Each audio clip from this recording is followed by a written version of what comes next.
Hello and welcome to our show tonight. I'm Solreta Antaria and I'm interviewing the beautiful Ileana, the star traveler. I was on your channel back, I think it was last year, wasn't it? Yes. Yeah, yeah, which has gone so fast now. So we've got all of the links and everything down below. But where can people find you? Where's the best way for them to contact you, and where are you seeing the most? So my website is called Messages from a Star Traveler, Mystic Arts and Healing. And people can go to the website to have a look at the different information that I have about spirituality, about extraterrestrials, my services. And the best way to contact me is through my email, seekingthetruthinreality@gmail.com. And I'm just popping a link in the comment box just below as well, just so that people can find you. And I'll pop it up on the screen now. So I guess like what I know you best for, like with your channel and everything, is your amazing ET experiences and also the work that you do to help others. I'm just going to pop this up. So if anyone wanting to see your website, we've got it just here. Thank you for everyone else who's joining us too. But yeah, I know you from your work with the ET hybrid side of things. Is that the right one?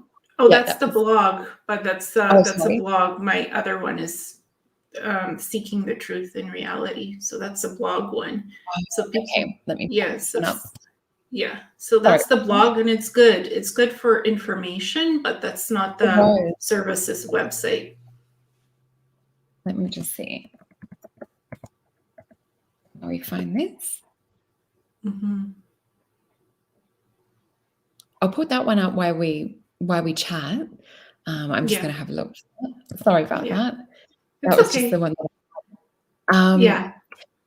So with the ET side of things, I also heard that like your experiences with the space program started around age 15. I know a lot of people, it might be the first time that they're hearing about this in connection with the ET. I know a lot of people have dived deep into that over the last couple of years too. But you're about age 15 when that started happening, when you had your off-world experiences? Yes, it's when I was 15, I started having like experiences going to Mars and being transported through time dilation technology to bases on Mars that are protected by electromagnetic domes on the surface and underground.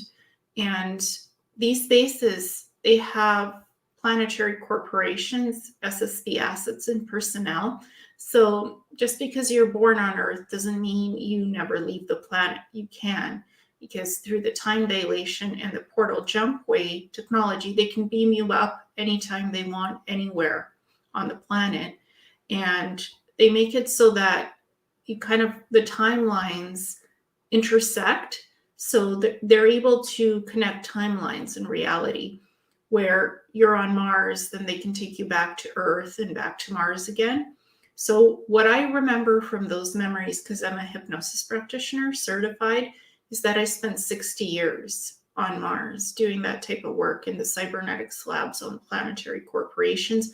And I remember there were hybrid ETs working with the human personnel in Planetary Corporations. There was Nordics, and there was like reptilian insectoid-like extraterrestrials as well. They looked very much humanoid, but different skin colors, different heights. So these secret space programs, they're not all human run. They have ET inclusion in them, and they like to take people who are psychics and who are psychically gifted to work in these programs. So it's really about what's your gift, what's your ability. How I worked with a lot of the regenerative technologies, like the holographic medical pods, holographic technology, neurolink implants, everything that augmented the mind to add more intelligence, to add more memory storage capacity, things that enhance you to be more creative. So, and I in no way I don't endorse transhumanism. I don't endorse implants. This is something that just happened to me on Mars. in order, the implants were to be able to interact with the holographic technology. That's why I had the implants and to do translation of languages. And do you find that your experiences, do they sync up with what some of your clients have experienced in hypnosis and in regressions? Yes, a lot of people have had experiences on Mars in different SSP groups. Not a lot of people have had experiences in planetary corporations necessarily. People have had experiences in Mars Special Forces, Mars Defense Force, in Nachtwaffen and Regression. That's a very dark secret space program that's off Mars. It operates in different capacity off Mars. They have 1 or 2 bases, but it's not their primary location. And a lot of experiencers say they've been augmented with neurolink technology, with nanotechnology to be faster, to be stronger, to be smarter, to be quicker.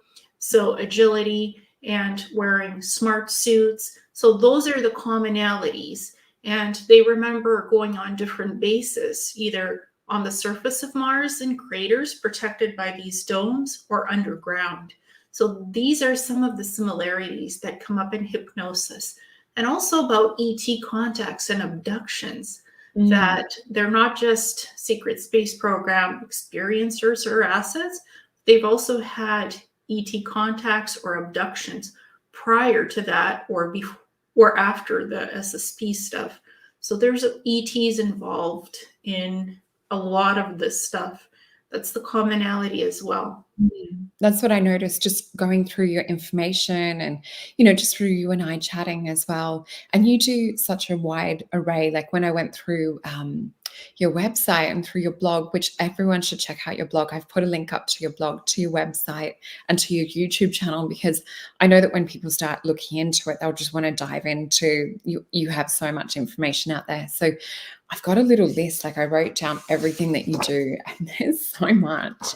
So I saw that you're a hypnotherapist, but you're also an American Indian trained shaman healer as well, which I found fascinating. Can you tell us a little bit about that? Because that's a little bit different too. Yeah, so the Native American shaman, my teacher was Métis, and he's from Canada. He's passed away several years ago, so I was very fortunate to get to know him.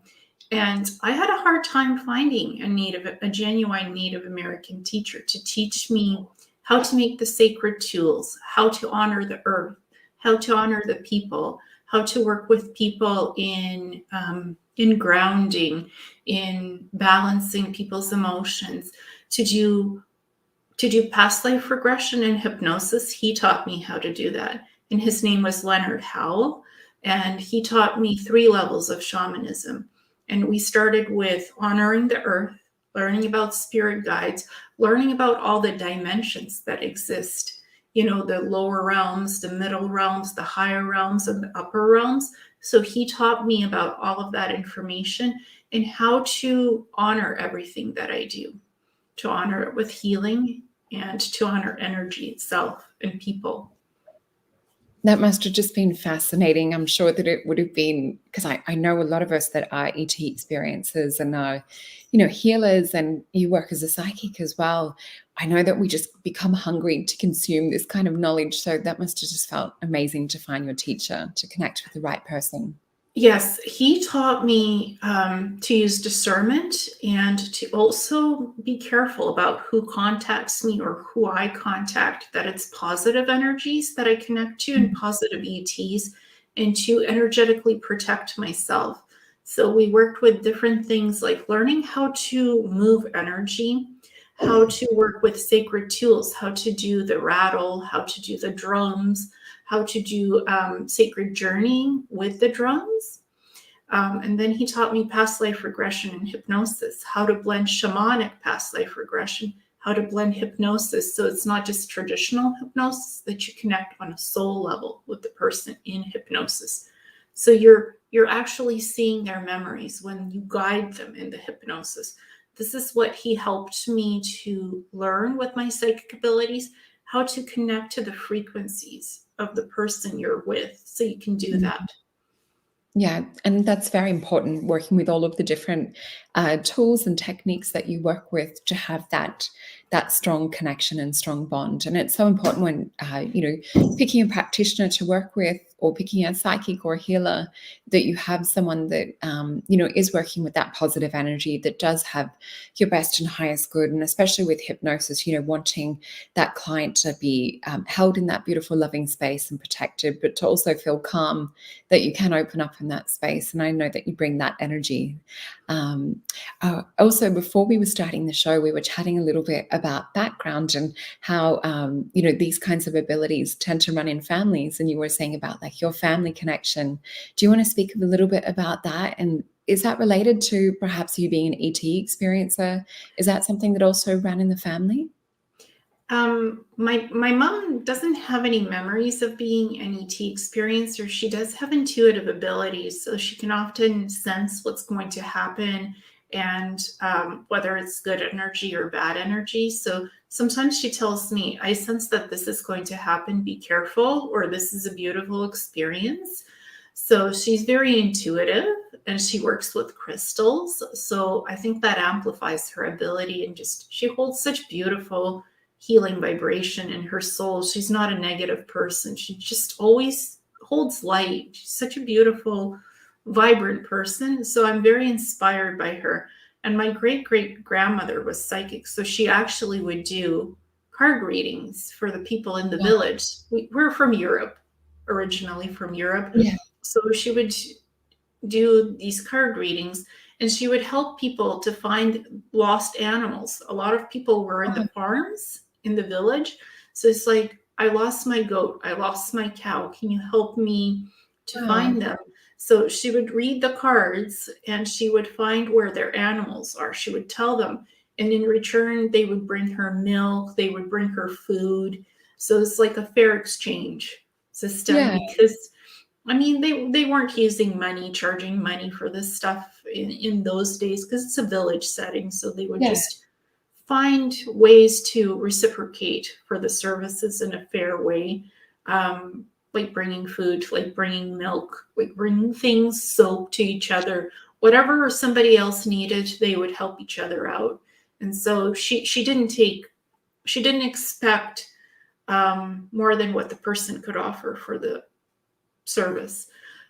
Very kind. She was very sweet, and something happened to her. She saw a premonition of the future, something deep. And after that, she gave up reading the cards, Wow. because she never said what happened. And I never knew her really. This is just things I Yeah. heard from my own grandmother and mother about her. Um, and she just stopped doing the readings after that. I don't know what it was. The cards showed her something that Mm. I guess concerned her. So she stopped reading cards. I do tarot for personal readings for Yeah. myself, but I don't connect to tarot in my own sessions, Mhm. because I just use my psychic ability. And that is part of me being Pleiadian, Andromedan, and the L Yeah. race, which is Do like you want to 12th speak? dimensional beings. I was just going to say, because that was my next question, was can you sort of dive into like your heritage style wise? Because I know a lot of people might not be as familiar with that race. Yeah. So the L race, I haven't found much information about them except in a book about Peru, Secrets of the Andes by Brother Philip. And I was like, what is this race? Psychically, I got that they're 12th dimensional. They're able to be in light bodies, or they're able to manifest corporeal form and Mm. then dissolve that and just be light. They can create their own light ships. They can travel. They live for thousands of years. So they sort of get to create life. They seed life. They teach us soul wisdom, and they teach us healing. So I connect to them a lot, and I found information about them only in Brother Philip's book. It's the only Wow. book where they talk about them, and I don't think it's the Elohim. I just call them the El race. So I Yeah. don't think they're angelics, because the Elohim are angelic. So people often ask me, "Is that the same race?" I'm like, "No, I don't pick up that it's the same race. It's a different race." And you do exude that quality of light. Myself working as a psychic and a reader, and also as a healer, as a kinesiologist, I always have seen energy fields. And just even when we switched on today, you can see that beautiful glow that you emit, which is that, that healing frequency of a healer and as a psychic too. So I just want to acknowledge that you can see it in your energy field. The work that you do, and those connections that you do have to those higher realms. You were also talking about a couple of projects and things that you're working on at the moment as well. One was remote viewing and soul keys and seals of the light keeper, and I encourage people to go check that out. That was on your blog, I think, that one. And you had the beautiful symbols, which just even looking at them are so activating. Do you want to talk a little bit about that? Because I know that myself and some of the others that are watching are interested and have done a little bit of remote viewing. Yes. So the soul keys and the soul seals, this was a remote viewing that I did for another remote viewer. Her name is Jenny Lee, and she's a gifted psychic and remote viewer. We found out that she's connected to me through Atlantean a lifetime, where she was underwater. She was an underwater being. She was connected to them, and they gave her this blue, sort of like a soul key, that when she touches it, she connects to the soul seals, and the soul seals take you up to the higher dimension, 4 and above, and they allow you to access wisdom of the universe. They allow you to access the true light of the universe, such positive, pleasant energies.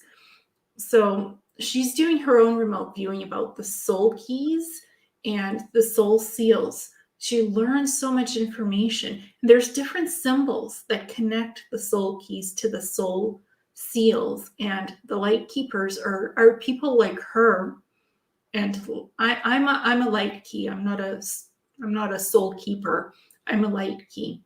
But I connected to her in that past lifetime in Atlantis to sort of see, where do these soul keys lead to the soul seals?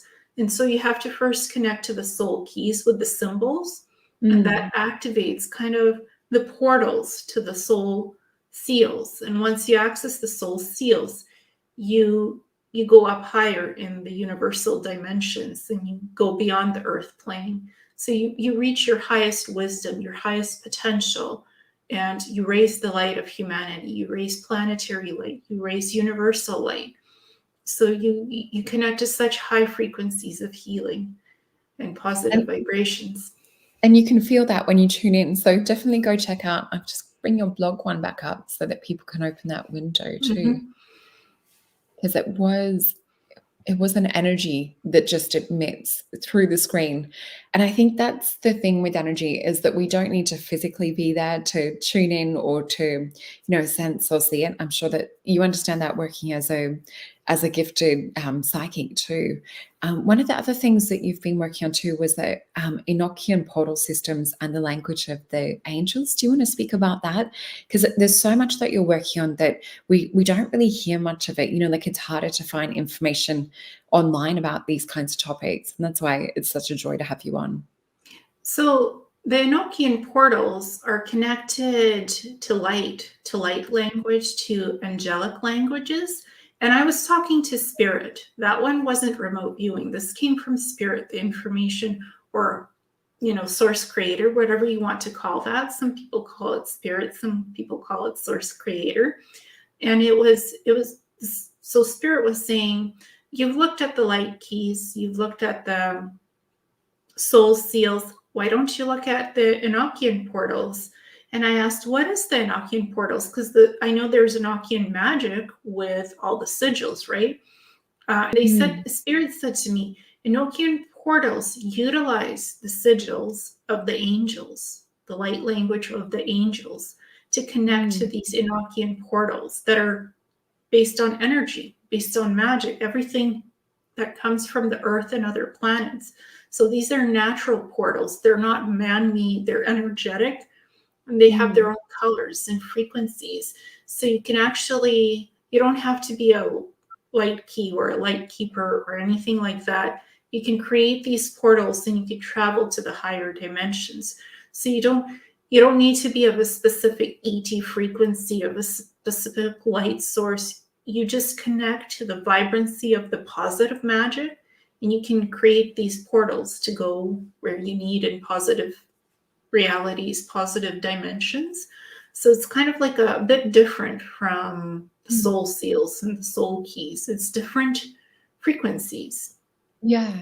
And with those Enochian, with the Enochian language too, what are some of your favorite experiences that you've had connecting with those energies? Is there something that really stands out to your mind? Yeah, when I was seeing the Enochian portals, I was seeing a lot of flowers and sigils that look like ruins actually in Oh, magic. Yeah, so it's like, and I recognized the frequencies, purple, red, and even the way the language is written, some of the angelic languages, and they're mm, different. So there's different tuning vibrations from the different languages that create these different portals. So there's ways to tune the frequencies of where you go dimensionally through these Enochian portals. So different energy creates different portal systems. And it's all natural too. These are not man-made portals. This is like yeah. working with pure vibration, with pure white light magic. Which is so important to mention because there is a difference. I mean, a lot of people might think a portal's a portal, but when we look at, secret space program, jump rooms or portals and different things, it's so different to the natural. As you said, it's more like a white magic. And was there others that you connected to or beings that you connected to when you've worked with these energies or working with the seals too? I've connected to spirit. I was mainly connecting to spirit and just the angelic realms, the fifth, the sixth, the seventh, the eighth dimensional realms of the angelics. Mm. And I also learned that there's different. When I was looking at the soul seals and the soul keys, I learned that when people pass, they go to the fourth, the fifth levels. Those are still angelic realms. So, but that's where they go to sort of heal, to sort of figure out what they want to do in next lifetime. And the angelic realms, where the angels are, they're on the seventh, the eighth, ninth, 10th, and above. Those are, so even though we call the fourth and the fifth, like the rose realm, and the sixth, those are angelic realms where humans go after passing. So it's kind of like an in-between place to heal, to figure things out. Then they go, if they're meant to be angelic beings, angelic themselves, then they go to the seventh realm and higher. So this is something I also learned from doing the remote viewing for the soul keys and the soul seals.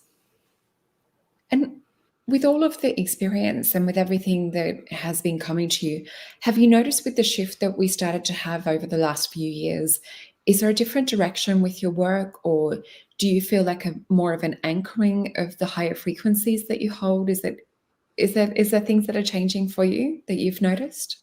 Yes, I'm learning a lot of positive life lessons, how to balance my energies to stay in positive frequency, to not let what the outside world, what's happening to the outside world, to not let it affect what's within the soul here and what this human being is doing on this planet, to just hold the vibration light as high as I can for the earth and for other people that I work with, and to not let negativity intersect with my life as much as I can. Because when you're in a positive vibration, you vibrate that and you don't vibrate darkness or negativity.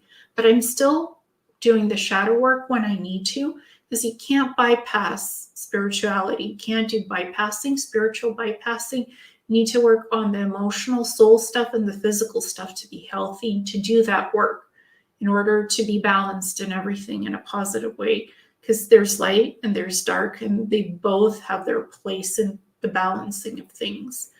So you can't That's bypass so that well. work.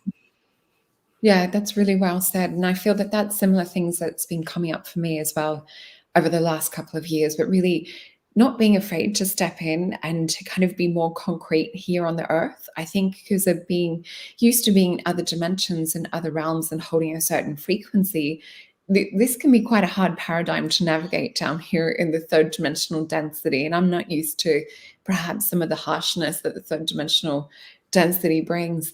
So what you're saying, it makes so much sense and really resonates. do you get a feeling or premonitions or visions of where things are going timeline-wise for the future, perhaps for Earth, for humanity, and the ET side of things? Well, I was getting that we would be starting to be introduced to ETs, like humanoid ETs, by 2040, 2060, like Contact. And various organizations are preparing us for that in mainstream society. I'm not going to say which ones, planetary organizations on Earth, but they've even hired theologians to see how ET contact would happen. I don't like the names of these organizations or what the association is. They're already planting these ideas in people's minds in mainstream, and I don't really care what they're saying in mainstream, but I've had friends saying, look, these organizations are already hiring these theologians to study how to introduce humans to potential ET contact. Like for us, I think what I saw in the future, it's 2040, 2016. People might say, why that? This is what I've seen as a psychic. So these are not concrete dates. Things can change because time is not linear, really. Things change quickly. And I also saw that by 2025, this whole global thing that's going on right now, right? This whole massive healing crisis will be over by 2025 with those mandates, and that thing will be over. The code words that we've had to learn to speak since all of this has happened. Yeah, because I don't want to draw the vibration to the words even of those things. It's just I've always told by spirit, be patient. It's gonna stop. Don't fall for what these controllers on the planet are doing, because that's all a lie. This thing doesn't stop us from getting that. It only gives us a sense of false safety. But it's not solving the whole thing that's happening. It's just false safety, and it's dividing people. It's segregating people from each other. That's what it's doing. Yeah, it is. And I guess because we're living in one realm or one dimensional plane, and there's the story of everything else that's happening. There's the story of, the universe, the multiverse, and all of the dimensions and things in between. Do you get much information when it comes to connecting with what their outlook is on what's happening on Earth currently and how they perhaps see things? Their outlook is they want us to grow up as a species. They want us to evolve. They want us to be in our soul truth. And they want us to clean up the planet, save the animals, save ourselves, to be healthy and happy and to be healed. This is what they wish for us, but they can't interfere in human life.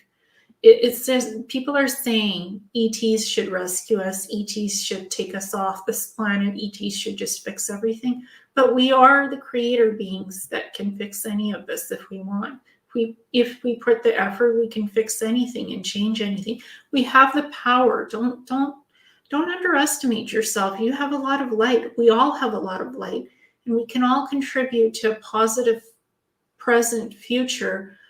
This is our planet. This is up to us to make it the healthiest, to make it the safest for ourselves and future generations. So it's not depending on outside saviors. It's not depending on ETs. We are the beings that are light, so we can do this. We don't need to look to the beings up there to fix what's down here. We can do that. Yeah. And I just saw Karen, hopefully I'm saying her name right, or Karen, or she said, nobody's coming to save us. And it's so true. And I think for, a long time, there was kind of in the New Age community where it was, waiting for, ETs to come and save us. But, with the reality of it is that, we are the ET hybrids that are living on the earth. We have come in to this avatar, being ET souls or even having perhaps some ET genetics. Can you talk a little bit about what your experiences have been like as an experiencer, like with your psychic gifts and different things? Because growing up for me, it was always knowing that I was a bit different and having strange things happen. And even the other day, my son said to me, because I said to him, oh, computers and tech and just, things are always malfunctioning. And he's like, Mum, he's like, no. And then it happened for like the 5th time in the day. And he's like, okay, there's something weird. Do you have like the weirdness happen with the ET side of you? I say I try to be grounded. Like, I don't consider anything to be weird in this reality. To me, all of this is special. It's like the most beautiful experiences I could have, even if it's weird, even something malfunctions.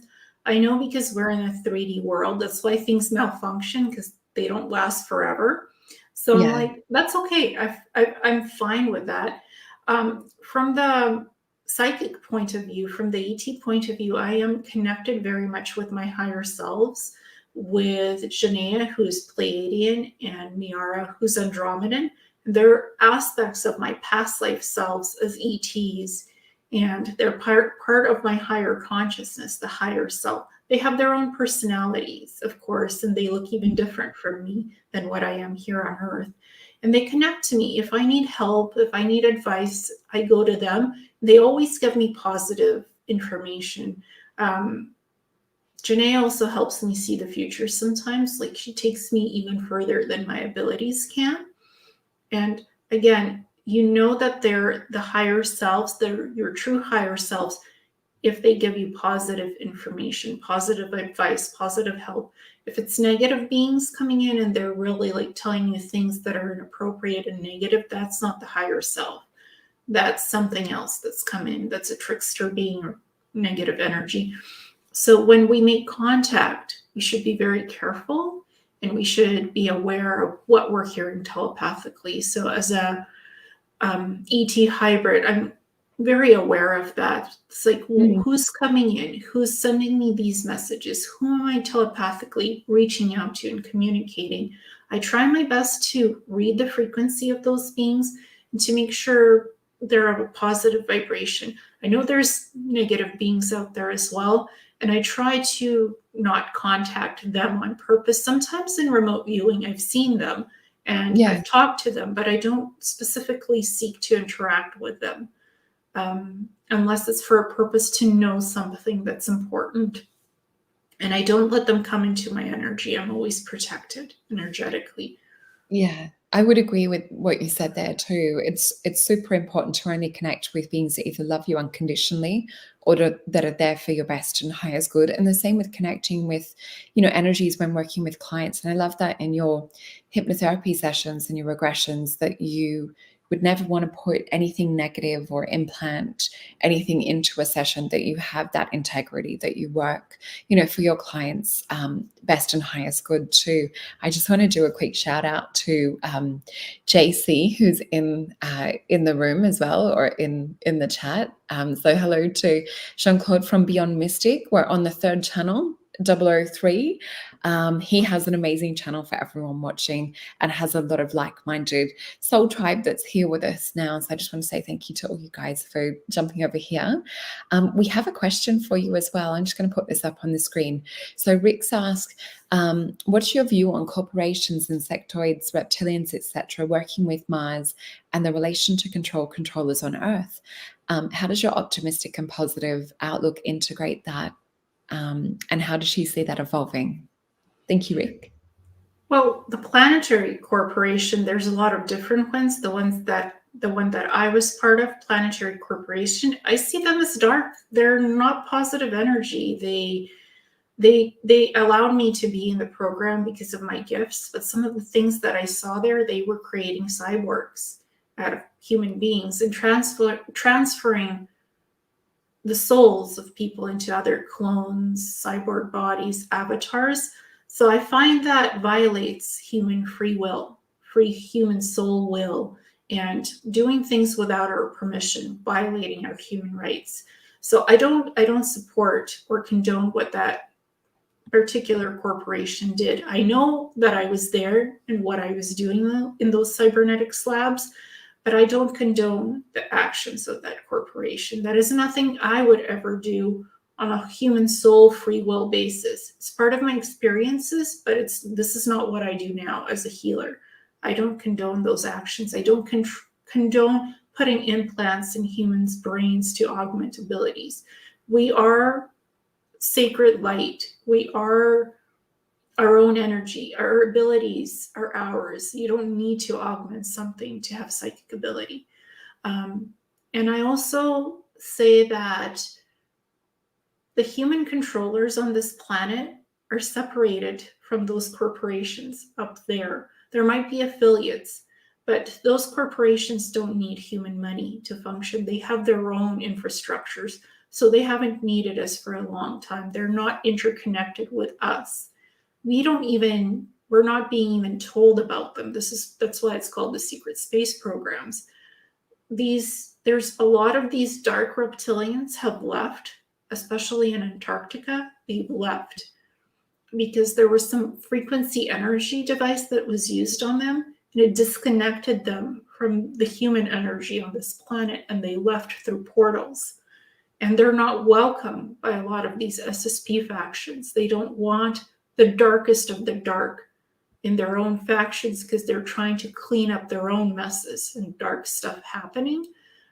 Because these programs can't continue to be the way they are. They're too dark. They're too nasty. They shouldn't be taking humans. They shouldn't be taking other ETs.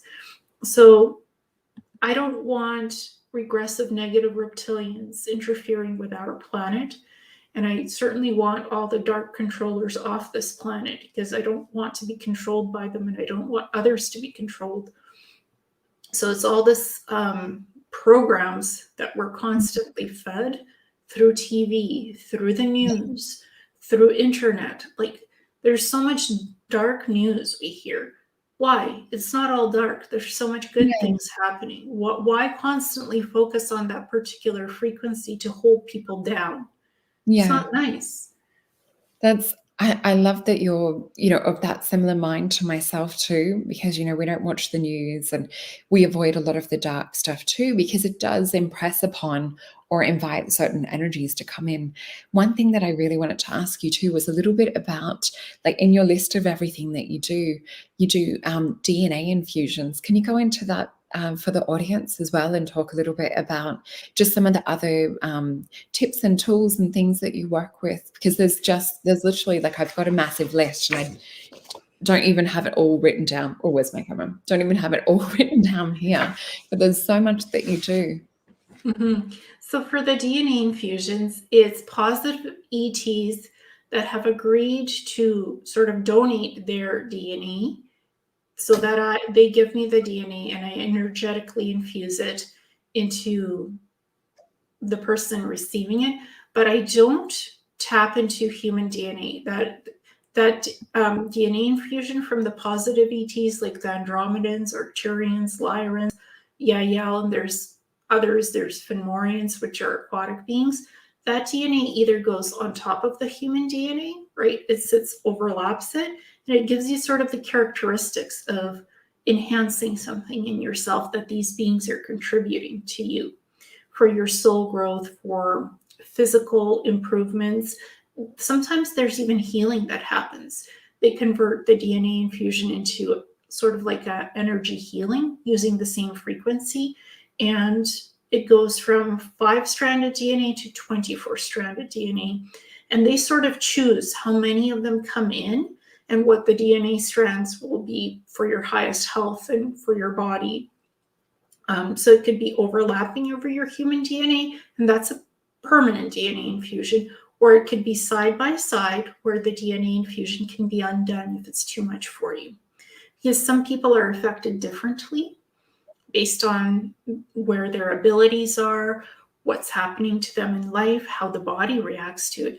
But I never, ever put the DNA infusion inside your human DNA. I don't want those mixing, and I don't want anything to happen to the human DNA. So that's sacred. Human DNA is sacred to me.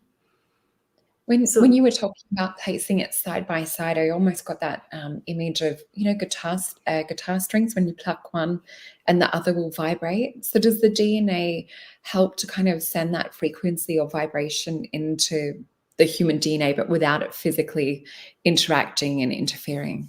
Yes, exactly. It helps the human body to be at its best, but it does not interfere with the human DNA concept, because I don't do DNA editing. I don't do Some people have asked me, why don't you do quantum DNA healing? Like, why don't you heal other people's DNA and sort of go into the human DNA? I do the ET DNA infusions because I believe that they're on the highest vibration, and I prefer them to do it than me personally going into DNA editing and DNA modification, because this is what I did in the cybernetics labs. I created ET human hybrids using different type of human ET DNA.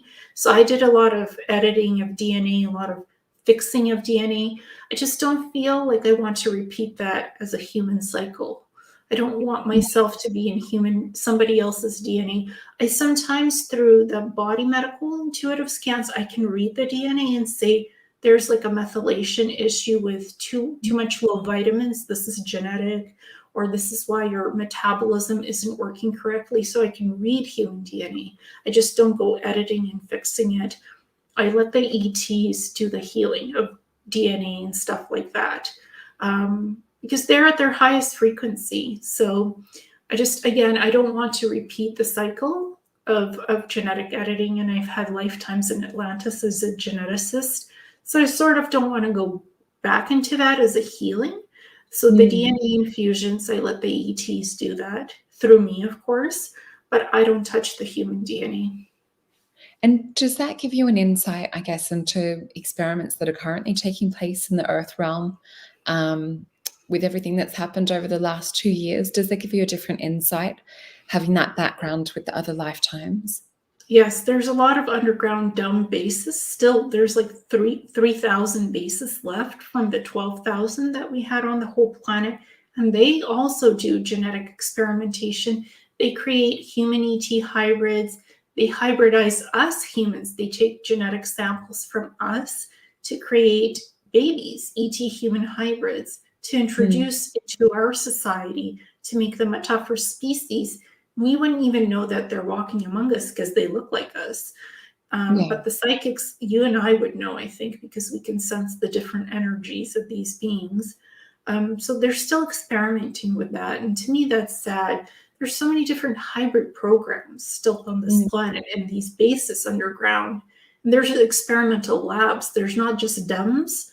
Area 51 has an experimental bioengineering lab called S1 underground, under the human base. So, and they do a lot of this stuff. They create clones, they create hybrids. And I want this to stop. This is not legal. This shouldn't be happening to us. Yeah. And I noticed for myself when I did go out to Area 51, the closer that we got to the gate, the more and more I wanted to turn around and head the other way. All 4 of the adults that were in the car got headaches. It was almost like a psychotronic beam into the head. It was a really unusual kind of a headache feeling, and just the energy felt so uneasy and so disruptive. But I'm trying to think of the words in English to describe what it energetically felt like. It just felt really out of harmony, really very heavy, dense energy, but it was like a frequency, nails on a chalkboard, but frequency-wise was the kind of feeling that we got from that.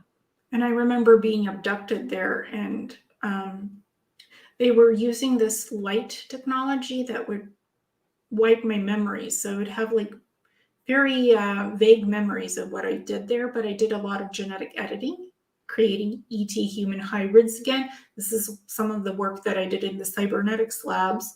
And it was tapping into my past lives as the geneticist in Atlantis. Like they can tap into those past lives to get that information and upload that into your neurolink implants. And I had implants at that time in 2015 when I was abducted into S1 lab at Area 51. And they have their own power sources. They have their own generators that power the 8-level facility underground.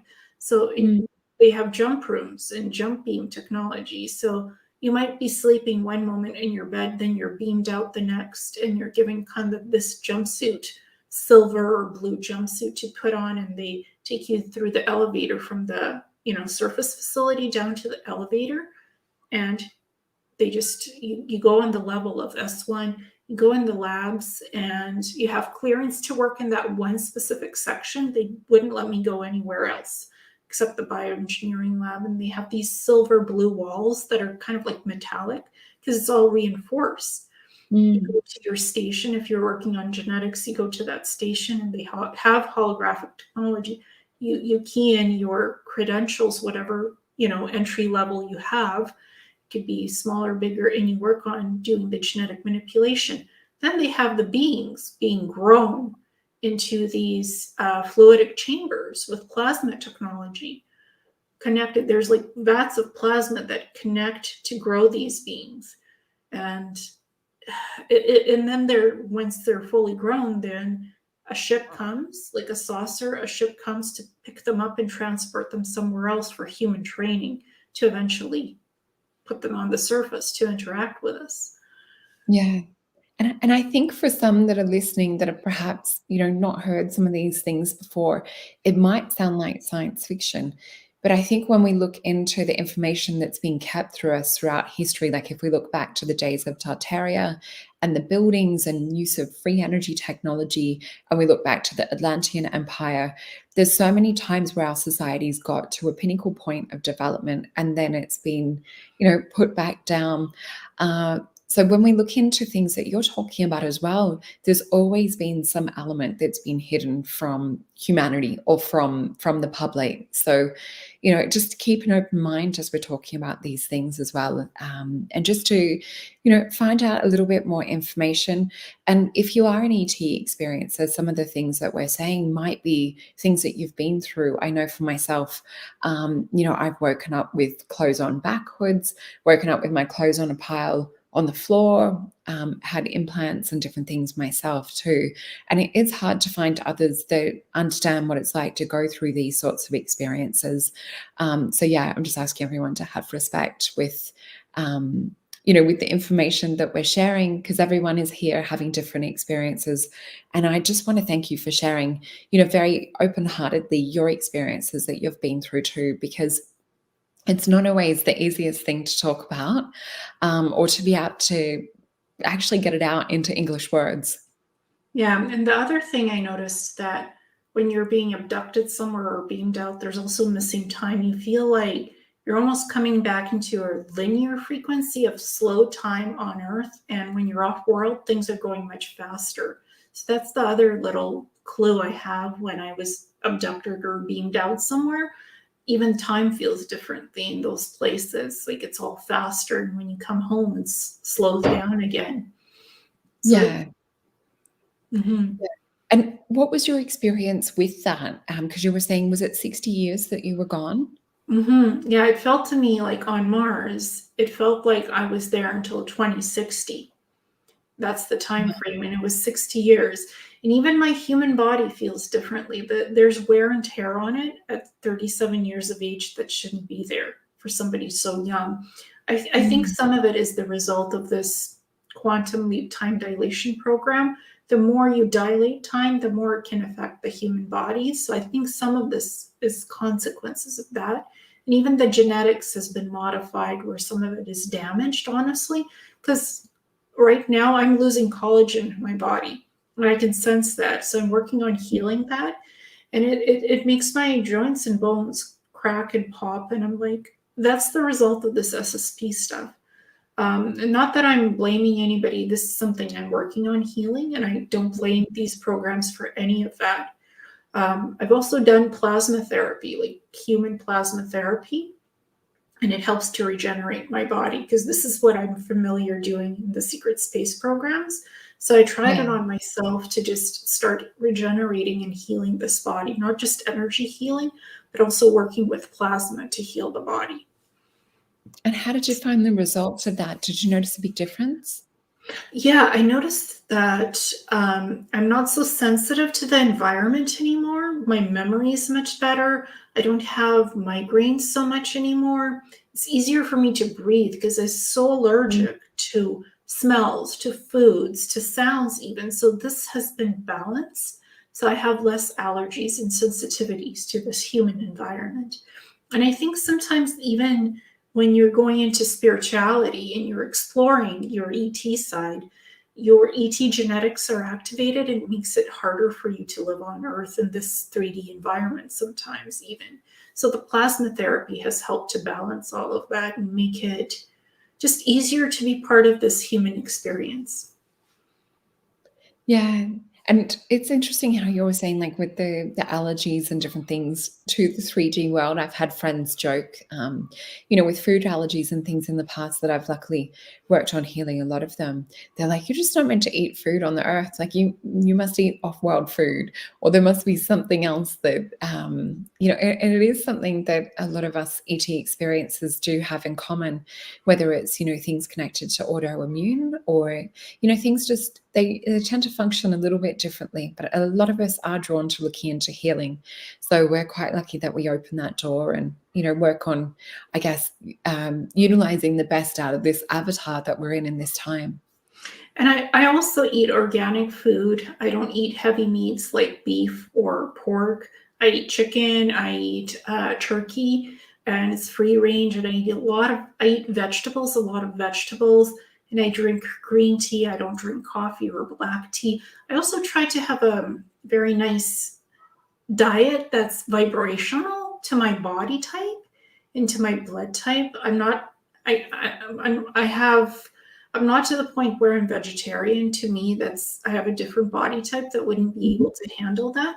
But that's unique to the body. Some people are very good with being vegetarian, like you, right? Yeah.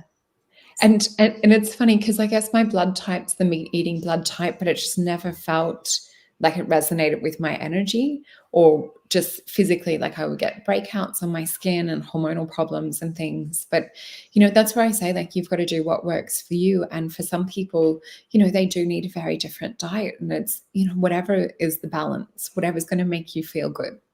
Exactly. Like for me, salad, nutrients, and healthy protein, not full of carbs. I don't eat bread. I've removed all gluten from my diet. I removed a lot of the sugar. I don't eat white sugar. I don't eat candy. I don't eat chocolates. I don't drink coffee. I don't drink alcohol. So I've removed a lot of the things that used to irritate my body. And that's helped too to balance the physical health. People ask me, why do you look so young? What's your health regimen? I don't have one. I just eat healthy food, and I try to keep myself vibrationally healthy and happy, because I think you looking so young too is another common ET trait. it might be, but I just attribute it to trying to live a good, healthy life here on Earth and making the best of what's here available for me that's healthy to eat, to drink. And I only drink water doesn't have chlorine or doesn't have fluoride in it, because that also affects the gut of the body. So I'm conscious of what I drink as well. Can I just pop one of these questions that we've got from someone here? So if ET is not supposed to interfere in our human 3D experience, then why do they transport us without our permission while we're sleeping? Did you want to maybe respond to that one? Yeah, sure. So the positive ETs don't usually transport us when we're sleeping. It's the negative regressives that do it, because they violate our human free will choice. They don't ask permission whether we want this or not. They just interfere, and they're called interlopers. That's considered a more of a negative experience. Positive ETs do ask permission before they beam you out for an experience, like positive contact experiences. So I've learned to notice the difference, what's a positive experience and what's a bit of a negative one, or a totally negative one. And I do revocation mantra. I do not give permission for any negative beings to take me or beam me out. I don't give permission. I revoke such energy from interfering with my life. So I do that mantra, and then this signals these beings, don't come near me. You don't have my permission to violate my human sanctity and my energy. This is my sacred space. It belongs to me, not them. So it's making a conscious choice saying no, because once you say no, these beings have to respect that as much as possible. Some don't, but most, even the negatives, just they leave you alone, because you say, I don't give permission, telepathically or verbally, because sometimes we're not aware of contracts that these beings can put us in. like soul contracts, verbal contracts, written contracts. They play these games and agendas too. Positive ETs don't just beam you out without permission or telepathically contact you when you're sleeping.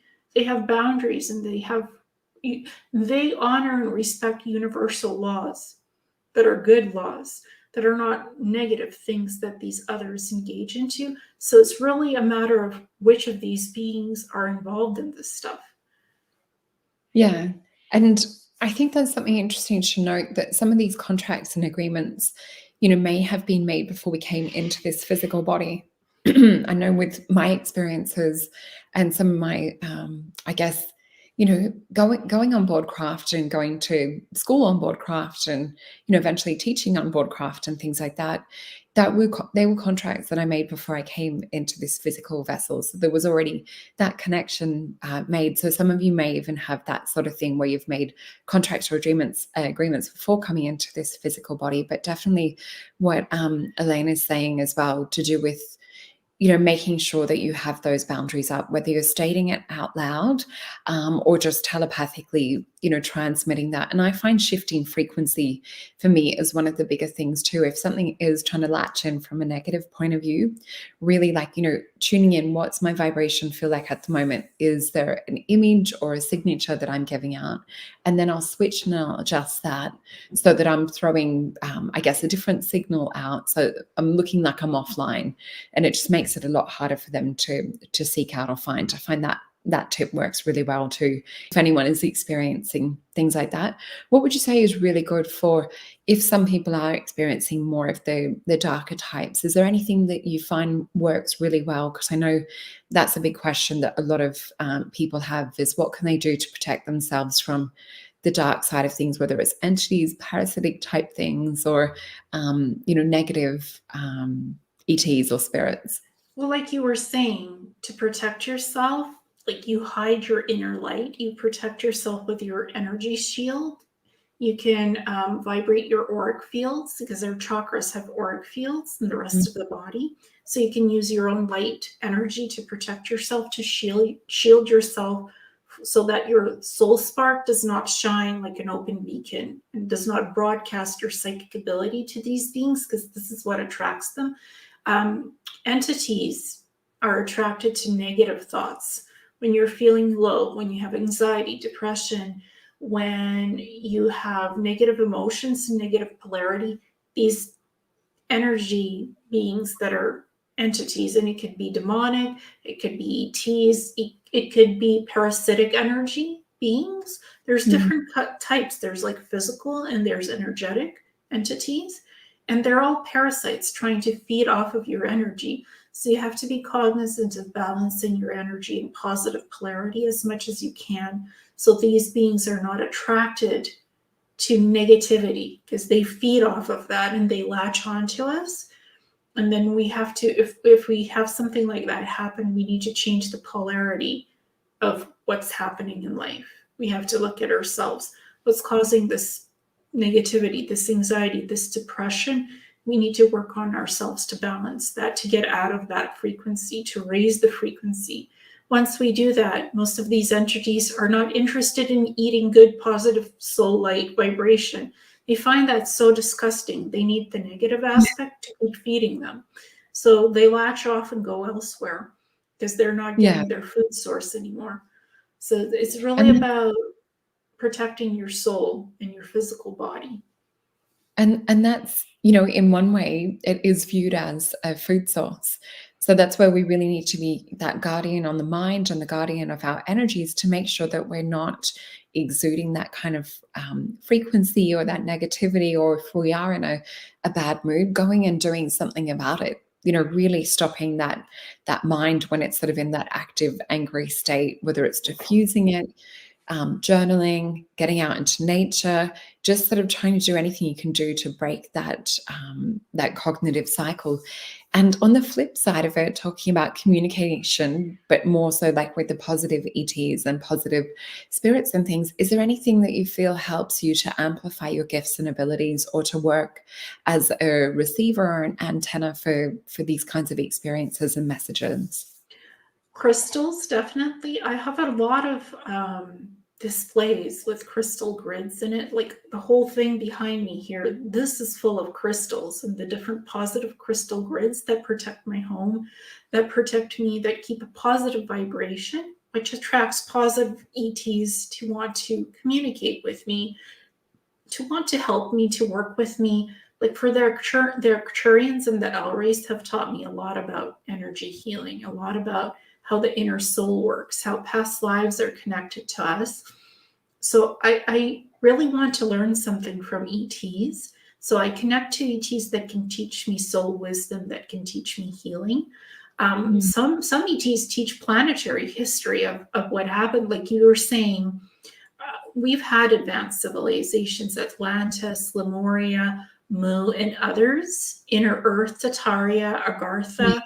The ant people, the Native Americans have such beautiful creation myths, but those aren't myths. They're part of the creation of how this planet was created.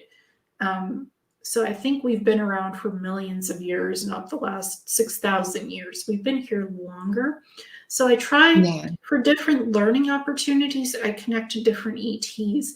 If I want to learn about history of ET history, of planetary history, I connect with the Pleiadians and the Andromedans. If I want to learn about healing, I connect to the Arcturians and the Elries. If I want to learn about shifting energy and going to the higher vibration as much as I can, I connect to the L race for that. So they all have something good to teach us. And they always ask me, what do you want to learn? What do you want to do? They don't just teach me something. They ask me, and I ask them, what can you teach me? So it's always by consent. It's always by positive consent. It's never forced.